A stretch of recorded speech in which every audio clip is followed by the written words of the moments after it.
I'm David Knowles, and this is Ukraine, the latest. Today, we'll discuss the latest updates from the front line, looking at reports of mass graves and war crimes in Irpin and Bucha, discovered after Russian soldiers were ousted from the towns by the Ukrainian army. We'll also speak to the Telegraph's global health reporter, Harriet Barber, on the latest updates on the situation for refugees in the region.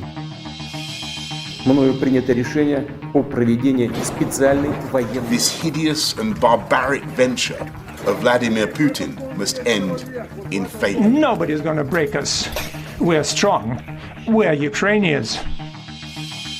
Every weekday afternoon, I sit down with leading journalists from the Telegraph's London newsroom and our teams reporting on the ground to bring you the latest news and analysis on the war in Ukraine. It's day 40, and today I'm joined by Dominic Nichols, the Telegraph's defence and security editor, Mutaz Ahmed from our comment team, and Harriet Barber, our global health reporter. Just a warning that today's episode will cover events that some listeners may find distressing. I started by asking Mutaz about the awful images and stories that have emerged from Bucha and Irpin over the weekend.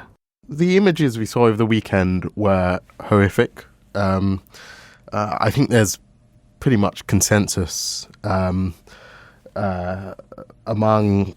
the lawyers I've been speaking to this morning, which include people like Jeffrey Robertson, who worked on war crimes in Sierra Leone, for instance, that those images are evidence, pretty clear evidence of war crimes, and that the images alone warrant more action from the West. Unfortunately, we will probably see more of this, not less, because when these atrocities occur, they occur in the dark. They occur when troops have control over a certain area, and journalists and lawyers and evidence collectors and researchers and families, unfortunately, only really get to see how horrific the conditions were once the occupiers and the invaders have left. And so as the Russians pull out of more towns, as they're pushed back further and further, we'll see more evidence, I think, of the indiscriminate killing of civilians. And one of the most horrific things about those pictures was that the corpses you could see, those people had their hands tied behind their backs, and it suggests they were restrained before they were killed, and that shows that it wasn't just collateral damage. These soldiers sought out civilians, tied them up, and killed them, and that's a war crime. Dom, I believe you're back in, so do you want to tell us a little bit about what you've seen over the weekend? Yeah, hi David, hi everybody. Sorry about that. The perils of having multiple children trying to homeschool riddled with COVID. I keep dropping out, so apologies for that. So very briefly, tactically, Russia is still focusing on getting out of the country and repositioning forces. So there's been little tactical activity bar shelling. So Odessa has been shelled from the Black Sea Fleet. The Ukrainian Ministry of Foreign Affairs said that Izium, that town sort of south of Kharkiv, the gateway, if you like, to the Donbass, is about 80% of the buildings there have been damaged in some way, if not destroyed. So that's getting a pounding as well. But all Russian forces are thought to be gone from the environs of Kyiv. It's thought that Ukraine has is in control up to the border with Belarus. Still some question about Russian forces in Chernihiv. There were reports that there were no more Russian forces in that area, but the mayor, or possibly the deputy mayor, forgive me, of Chernihiv says that there are still Russian forces in the area. So some question mark there about the very north of the country, but generally Russia is focused on getting out and trying to get round the corner to the Donbass. Quite how quickly they'll be able to do that is a question that I don't think it'll be quick at all. But as Mutaz has been saying, that the focus today is of these appalling scenes in Bucha to the northwest of Kyiv city centre itself. And all I'd say is that, I mean, we are very lucky in this country and many countries around the world that we don't have a great experience of warfare. That should be right. That is the direction that humanity should be going in. I was in the British Army for a while, so I've got a bit of experience with this, not a huge amount, but I had a walk-on part in most of the punch-ups we've tried to get involved in the last 25 years. And I just want to make the point that what we're seeing now, because it's new to many, many people in the country and around the world, we shouldn't just file this under, oh, that just happens in war, or it's inevitable when you get people with guns running around. We should not expect this. It's not only visible to us now because everyone's got a smartphone in their pocket. These are unusual scenes. This is not what normally happens in war. War is always atrocious and horrific and best avoided.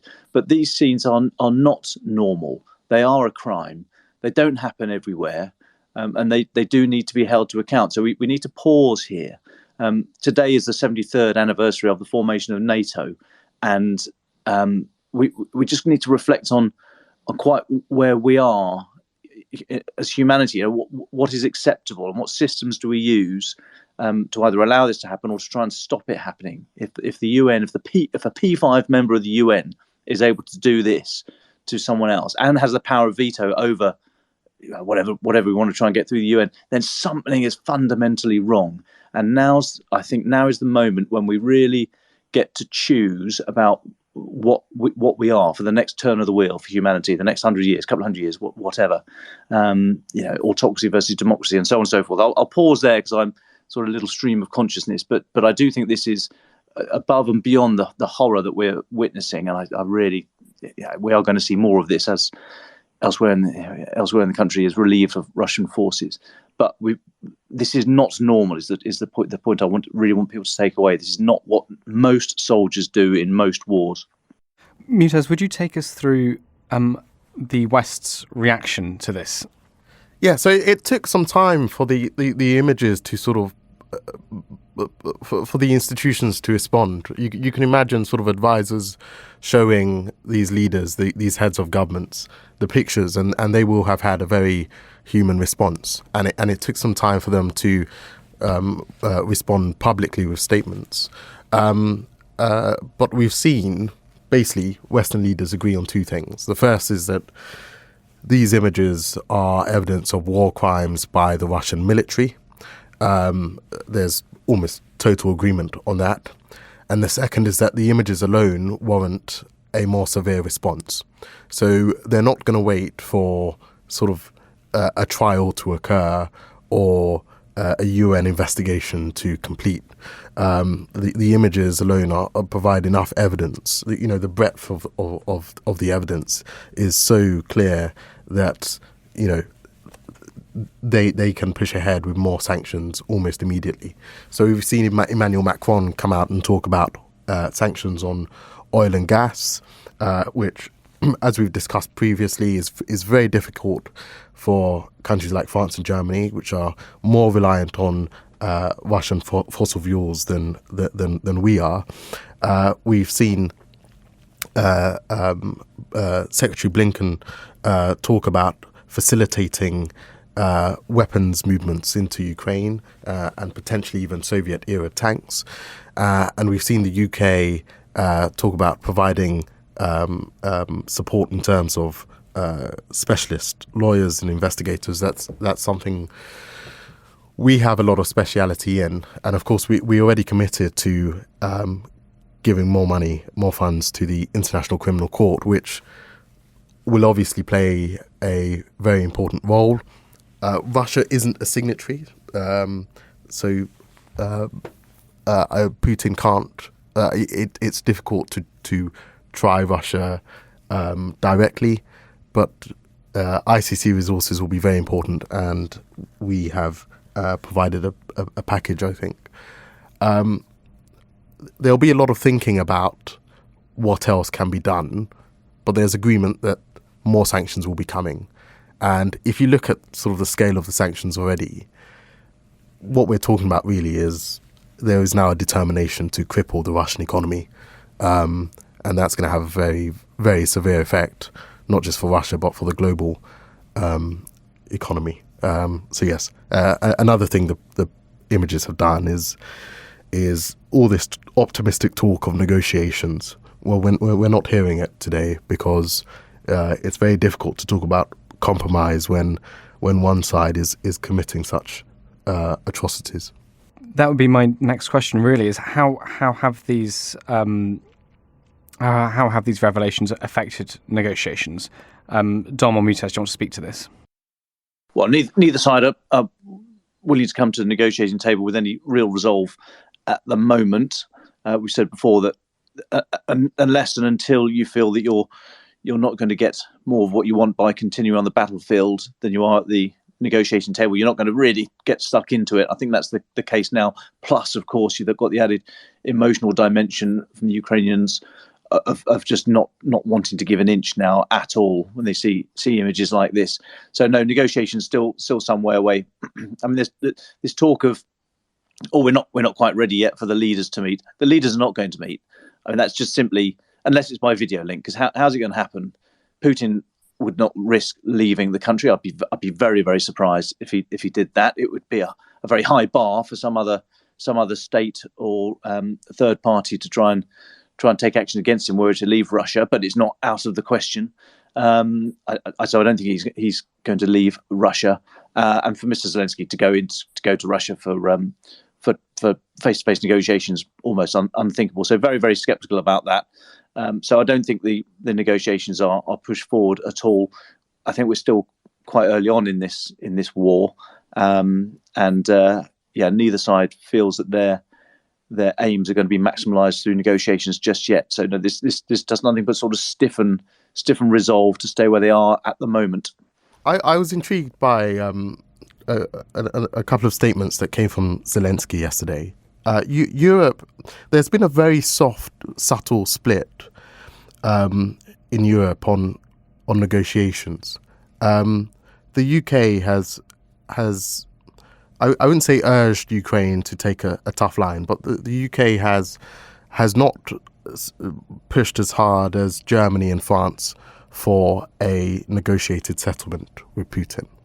And it was interesting yesterday that Zelensky urged the leaders of Germany and France, so Scholz and Macron, to go to Bucha and to see the war crimes that were committed. And when it came to Boris Johnson, he said he thanked Boris Johnson for his historic leadership. So I think that suggests something about where Zelensky's mind is at when it comes to these negotiations. Just thinking about what's happening in Bucha, can we go back to it and just make sure we've covered exactly what people have found? And I'd be interested in two things. Dom, if you'd lead us through your notes and your thoughts on what Ukrainian soldiers found there, and then I know you spoke to it a little bit earlier, but the fact that the soldiers have found corpses in the street, and this is because the Ukrainian army on their counterattack have been pushing the Russians out. So that should surely tell us something interesting and about the tactical situation close to Kyiv as well. Yes, so the genesis of this was Russia's decision to relocate to the east, where apparently the main effort has been all along this holding on to the Donbass and expanding the areas there. I don't personally believe that, but that's what Russia's saying, and if that is what they have to say to get out of the rest of the country, then okay, I'll take that for now. But so as they rolled back, Ukrainian forces were able to harry them up to the Belarusian border and free up these towns and villages to the north, northwest, and northeast of Kyiv itself. Now you've got to be very careful about where you take your information from here. You know, who are your trusted sources? We can't all verify the information we're getting ourselves. We have to go to people that we trust as verified the information they are offering. So it's really a moment now to be very, very careful with where you get your information from. I would suggest the organisation Human Rights Watch is not a bad place to start. They are on the ground. They are taking witness testimony both face to face and over the phone and over other media, and they are recognised to be a considered and stable actor in this area. So I would suggest they're a good place to start for now. So they've said that there are 410 bodies been found in Bucha. Images that we've seen describe people in the street. For example, one man, I think it was, on a bike, just as if he's fallen off his bike. Well, he's not. He's dead. But what what military action was he allegedly carrying out to warrant his death. There are other civilians we've seen stripped naked and placed under blankets, women by the side of the road, people with hands tied behind their back and shot in the head. I mean, these are all, the more you see, the more you struggle to see any legitimate reason why that could be explained as either a military target or posing a direct threat to the soldier such that they had to take life. I mean, it is beyond belief. But that's my view. You might have a different view. All I'd ask is that you look at where you're getting your information from and then ask why and how the person you're listening to might know the information they are offering. I think it's telling that the Kremlin's come out with denials already, saying it's fake, it's all staged, supported by the Americans, all the usual stuff. I mean, there's almost no counter to someone who holds that view, because they've already decided which way, what they want to support. So I would just urge people to look at where they're getting their information from. Don't reach for the emotional handle just yet. There will be time for that, but for now, we don't want to play into the disinformation camp and start retweeting images that we haven't verified or passing on rumor and conjecture. We need to allow those people that are there on the ground, journalists, international organizations, and other aid agencies, for example, to get information, and then allow people to go in and who are professionals at uncovering war crimes and taking evidence from such sites, and allow them to do their job before we can pronounce more broadly. So I'm very cautious in the information that I'm amplifying, and I will only amplify information from either direct trusted sources, people I know who are telling me things, or sort of organisations that I know have a good track record in this. We spoke last week, for example, about Bellingcat. I've never met anyone from Bellingcat personally, but I trust them as a source of open source information. And there are others. I've highlighted Human Rights Watch.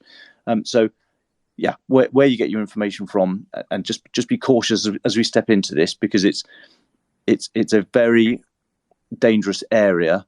Once we start disputing fact as opposed to disputing what we might want to believe, then it's very difficult to get anything concrete to stick here in terms of war crimes, and that is exactly what the opposition would want, I would suggest.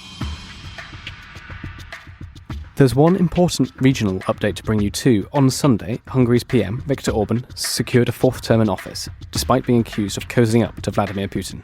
With 75% of the ballots counted, Mr. Orban's Fidesz-led coalition had won 54.5% of the vote, while a pro-European opposition coalition, United for Hungary, had nearly 34%, according to the National Election Office. His victory will not only alarm the EU, but also Volodymyr Zelensky, Ukraine's president, who had accused Mr. Orban of being the only one in Europe to publicly back Russia and made no effort to stop the war. MEPs have also accused Orban of using EU funds to rig the elections.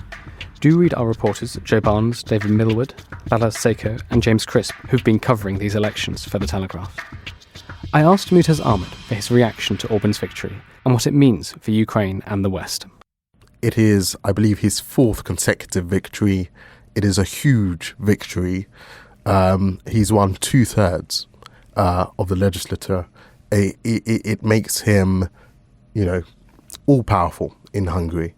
And there are two reasons this matters. The first is that really it's a repudiation of Brussels. Orban ran a campaign against Brussels, and his opposition ran a campaign saying they would be closer to Brussels. And Brussels, by Brussels I mean the European Union, has considered imposing sanctions on Hungary for what it sees as rule of law violations. So it considers some of the stuff that Orban has done with the courts to be against what it thinks a democratic country should how it thinks a democratic country should behave. So it fractures in that sense the unity of the West, and definitely the unity of the European Union as an Eastern member state.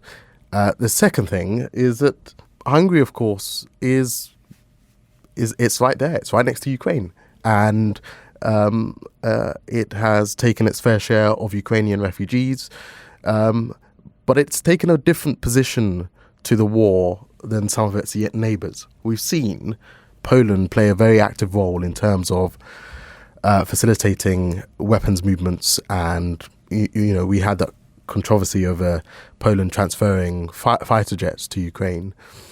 Hungary has sought to just stay out of it. It has played a sort of middle role between Russia and the West. So Orban has imposed Western sanctions. He hasn't opposed that, but he hasn't engaged in sort of weapons transfers. He was one of the last leaders to meet Putin before the invasion. And one of his key messages during the campaign was, if you vote for me, we will stay out of the war. So it shows that not all Eastern European countries agree on this matter. We are seeing some fracturing, and it shows that there is an appetite among parts of the electorate in perhaps some of these Eastern European countries for not necessarily appeasing Russia, but not wanting to escalate the situation. It might be because people are scared. It might be because some people don't trust the Western position. I don't know, but it's an interesting result. Thank you, Mutaz. Before we bring in Harriet Barber from our global health team, is there anything more I think we need to say about Bucha and Irpin? Well, not directly about Bucha, but it is worth noting that today 2,000 or 2,100 Czech soldiers. I'll step back. Czech soldiers are moving into Slovakia today to help set up a new NATO training base, which will eventually total 2,100 soldiers from the Czech Republic, United States, Germany, Netherlands, Poland, Slovakia, and Slovenia. So this is an expansion of NATO's enhanced forward presence mission since 2015 in response to the invasion of Crimea. NATO had 4 extra battle groups in the Baltic states and Poland, and a decision taken at the NATO conference 2 weeks ago was to have an additional 4 in Slovakia, Hungary, Romania and Bulgaria. So this is the first sort of concrete view of that. These Czech soldiers setting up today the new NATO base in Slovakia, and it just underlines that one of the aims Putin said for this whole misadventure was to push NATO further away. It's a concrete example of he's getting more NATO closer to him with this action today. And can I just say one more thing on Bucha? There's a very good piece in the paper today, in Telegraph and online, by Jack Watling, who's an expert at the Royal United Services Institute, and he spent a lot of time in Ukraine. And he notes that broadly there are 2 ways in which militaries deal with civilian populations in countries that are not their own. The first is the way that sort of Western countries do it, what we attempted in Iraq and Afghanistan, which is you go into civilian areas and you try and work with civilians and you try and create a civilian leadership, and you have these joint councils and you work together, basically. You work by some level of consent. And the second way is collective punishment, and you punish ordinary people when you're failing militarily, and sometimes even when you're not failing, for their military's actions. And usually, in places like Darfur and with the Rohingya Muslims, that leads to serious war crimes. And so, if we're seeing that sort of collective punishment in one town in Russia, his message is, don't be surprised if we see it elsewhere. There is a vile method to this madness, and it seems part of the Russian doctrine. Thank you very much, Mutaz, and thank you, Dom. I'd like to invite Harriet Barber, our global health reporter, to join us now. Harriet focuses on humanitarian crises and refugees reporting here at The Telegraph. Harriet, you wrote a story over the weekend about the refugee crisis in Ukraine. Can you sum up the situation on the ground now? So I spoke to the Secretary General of the International Federation of the Red Cross last week, and he painted a really stark picture of the crisis at the borders. He described one scene in which a volunteer carried an elderly woman over the border like a baby on her back, and described how she was sobbing that somebody unknown to her had arrived to carry her to safety. He talked about refugees being stuck on the road for hours, some with frostbite, in queues sometimes 100,000 people long. He also talked about the great generosity of the people in Poland helping people across. And obviously the Red Cross relies primarily on volunteers. What's the volunteer response been now we're in the sixth week of the war? So within the first month of the war, the number of Red Cross volunteers within Ukraine actually doubled from 3,000 to 6,000. To begin with, they were training in first aid, they were moving food parcels, bottled water, clothing. The focus is now shifting to more longer-term solutions. So they're building tougher shelters to protect from bomb attacks. At least 70 hospitals have also been destroyed, and other hospitals are under pressure as supplies run thin. So there's a big focus from the Ukrainian Red Cross about building up health clinics too. You've also written about the risk of an increase in human trafficking. Why? What's actually happening? So there have been reports from some human rights organisations about suspected sex traffickers preying on women at refugee shelter points on the border. They've said women were being accosted aggressively under the guise of offering transport work or accommodation. One of the challenges now is that more people are travelling in small groups and going by foot, which puts them in a much more vulnerable position. And turning from women to children, do we have a sense of how many children have either fled or been killed so far? Yes, so the UN has documented that more than 100 children have been killed during the conflict. A further 134 children have been injured. Those figures were from last week, so there could be new figures to come out soon. 2 million children have fled, and an additional 2.5 million children have been displaced within Ukraine also, which is obviously a huge movement of children who need physical, psychological support and eventually to be registered in new schools and to try and restart their lives. Thank you so much for that update, Harriet. That's a lot. Well, it just goes for me to say, just to ask really for your final thoughts in this further week of the war, in this next week of the war.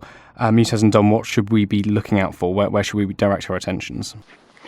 Well, I think we cannot allow the focus to move away from Bucha. There will be others, of course, and we need to take a view on where we stand with it. I'm not trying to blow this into this is the moment we all decide, but I mean it's not far from it. There's only a couple of times in recent history where the world's actually come together to say enough's enough, and it was Nuremberg and the International Criminal Tribunal for the former Yugoslavia. And of course, both of those happened when the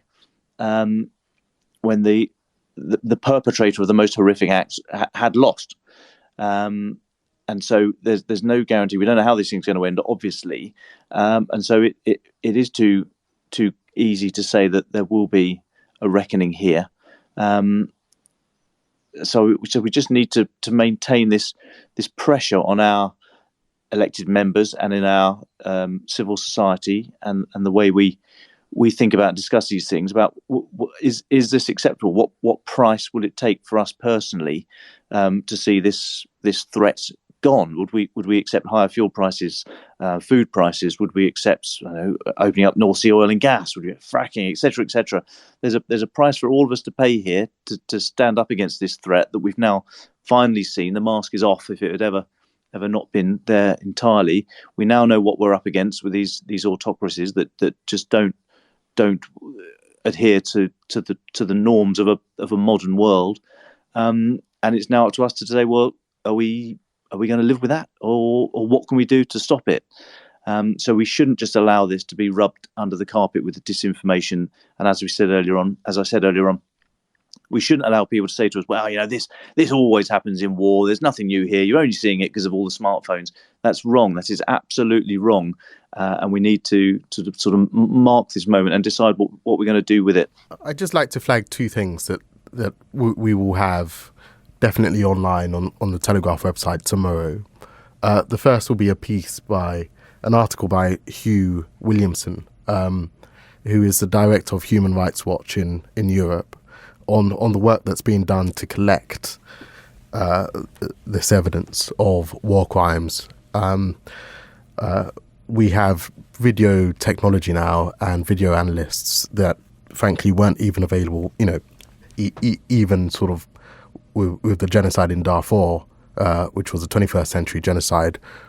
We didn't have this sort of technology then.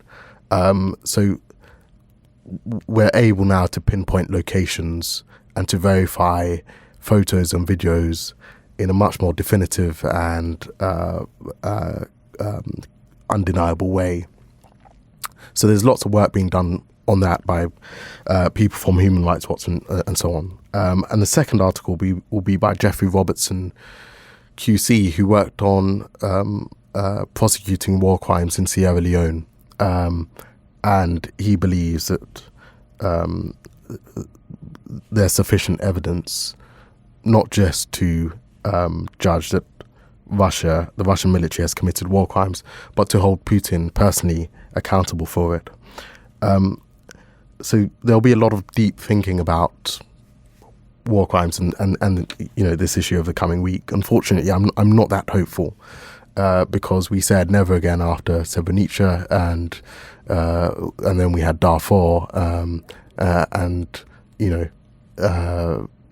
many other instances, not just of war crimes but of genocide across the world. And in the case of Russia, which is now attempting to use its seat in the UN Security Council to deny what happened in Bucha, there isn't really much leverage. But then, there is this with this world, this constant sense of helplessness that the person or the institutions committing these atrocities are too powerful to be held to account, and it goes up every time, level by level, and it's the despair we feel over the helplessness we're suffering from, and it just gets more and more depressing. As for the war, it will move east and further south, and Odessa has been shelled repeatedly over the weekend. I think that will probably become a focal point as Russia tries to control the Black Sea border. The Donbass will become a focal point, and it will probably become a slower war, a less rapid war. There'll be fewer fronts, and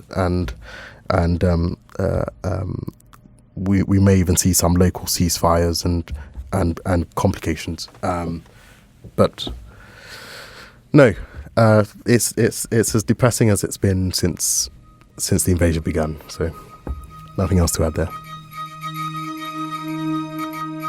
To stay on top of all of our Ukraine news, analysis and dispatches from the ground, subscribe to The Telegraph. You can get your first 30 days completely free at telegraph.co.uk/audio.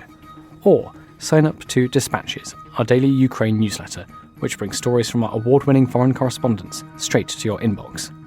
You can listen to this conversation live at 1 p.m. each weekday on Twitter Spaces. Follow The Telegraph on Twitter so that you don't miss it. If you found this show helpful, follow Ukraine, the latest, on your podcast app. And if there's something we could do to make it even more useful, do let us know. You can email podcasts@telegraph.co.uk. Ukraine, the latest is produced by Louisa Wells and Giles Gear. And on Twitter, Sophie Coe.